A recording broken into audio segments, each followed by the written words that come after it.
আমি একটা জবের জন্য অ্যাপ্লাই করতেছি কোথাও, ওইখানে আমি নিজে কিন্তু যাচ্ছি না, প্রথমে আমার সিভি যাচ্ছে, তাই না? তার মানে আমার ফার্স্ট ইন্টারভিউটা কিন্তু আমার হচ্ছে না, আমার সিভি হচ্ছে। আমার সিভি যদি ইন্টারভিউ পাশ করে, দেন আমাকে ইন্টারভিউয়ের জন্য কল করবে। ইন্টারভিউ কল পাওয়া যাবে এরকম একটা সিভি 100 জনের মধ্যে 90 জন বা তার বেশি আপনার এরকম একটা সিভি রেডি করতে পারে না। এই জন্য এরা ইন্টারভিউ কল পায় না। যারা রেডি করতে পারে তারা ইন্টারভিউয়ের জন্য কল পায়। ধরেন আমি অনেক কিছু জানি, অনেক কিছু পারি, বাট আমার সিভি দেখে যদি কারোর না মনে হয় যে আমি এই জবের জন্য এলিজেবল, এখানে যে কাজের কথাগুলো বলা আছে আমি এইগুলা পারি, আমি জিনিসগুলো যতই পারি সেটা কিন্তু আসলে কেউ জানতেছে না। এটা কি, যে রিক্রুটার যারা যারা আমাকে রিক্রুট করবে তাদের আমার সিভি দেখে বুঝতে হবে। এরা কি ভাবতেছে, এরা ভাবতেছে যে আমি হয়তো ভালো প্রতিষ্ঠানে পড়ি নাই, অথবা আমার রেফারেন্স নাই। বাট বিষয়টা আসলে প্রাইভেট সেক্টর অন্তত এরকম না।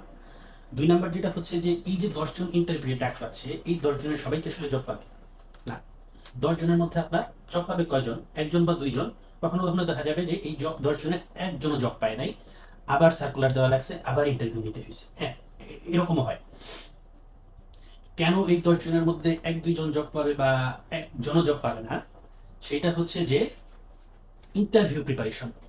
দেখা যাচ্ছে যে এই 10 জন যারা ইন্টারভিউ দিতে আসতেছে, এদের অধিকাংশই আসলে ইন্টারভিউর জন্য নিজেকে প্রিপেয়ারই করে নাই।